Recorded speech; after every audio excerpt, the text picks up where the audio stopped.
श्रुति बेटी, मैं टहलने जा रहा हूँ। कुछ चाहिए तो नहीं? नवीन बाबू ने अपनी बहू से पूछा तो श्रुति किचन से बाहर आई और एक पर्ची के साथ थैला थमाती हुई बोली, भारत स्वीट से जलेबियां भी लेते आइएगा।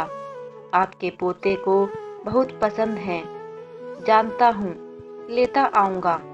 कहते हुए नवीन बाबू मुस्कुराए और बाहर निकल गए।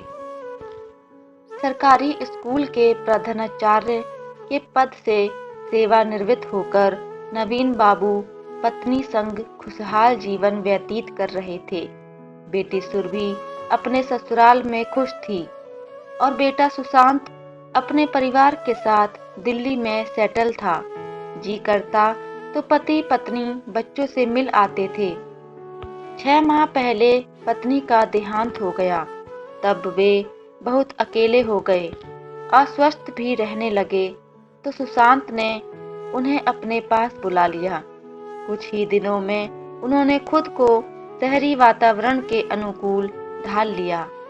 प्रतिदिन सुबह के काम से निवृत्त होकर सैर करने निकल जाते।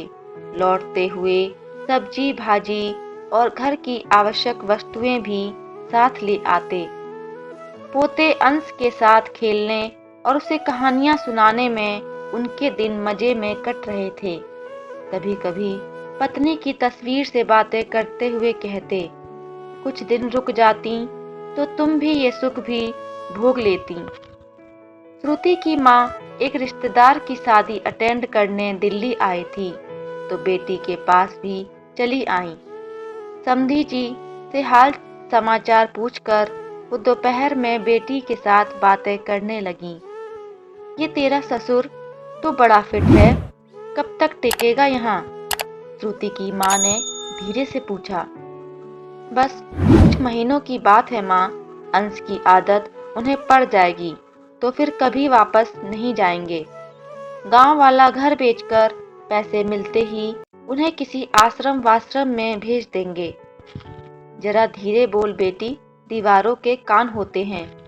होते होंगे माँ, मेरा तो काम समझो हो ही गया। श्रुति पूरे विश्वास के साथ बोली। अगली सुबह नवीन बाबू श्रुति बेटी कहकर नहीं पुकारे तो श्रुति ने इधर उधर देखा। उनके कमरे में गई।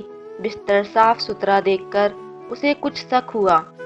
ससुर को फोन करने के लिए उसने मोबाइल उठाया तो उनके नंबर से आया मैसेज देखकर वह पढ़ने लगी। श्रुति बेटी, मैं जा रहा हूँ। तुम लोग मुझे प्रिय हो, लेकिन अपना सम्मान तथा पत्नी का निवास अति प्रिय है। मैं रिटायर हुआ हूँ, लेकिन बहरा नहीं हूँ। मेरी मृत्यु का समाचार तुम लोगों को मिल जाएगा। याद रखना कि इस घर पर सुरभि का भी उतना ही हक है जितना कि सुशांत का। और हाँ, जब तुम्हारी बहू आए तो उसे अवश्य कहना कि धीरे बोले, क्योंकि दीवारों के भी कान होते हैं। नवीन। वह चकित थी। क्या हुआ? तेरा चेहरा सफेद क्यों पड़ गया? माँ ने पूछा तो श्रुति बोली, कुछ नहीं माँ। कहकर वह सोचने लगी कि ससुर के अचानक चले जाने का सुशांत को क्या कारण बताएगी और अंश के सामने क्या बहाने बनाएगी। दोस्तों, क्या बहू की सोच सही है या गलत? अपने विचार कमेंट जरूर दीजिएगा और अगर आप चैनल पर नए हैं तो चैनल को सब्सक्राइब जरूर कीजिएगा। आपका एक सब्सक्राइब मेरे लिए मोटिवेशन का काम करता है। तो मिलते हैं अगली एक और अच्छी कहानी के साथ। तब तक के लिए आप सभी का धन्यवाद।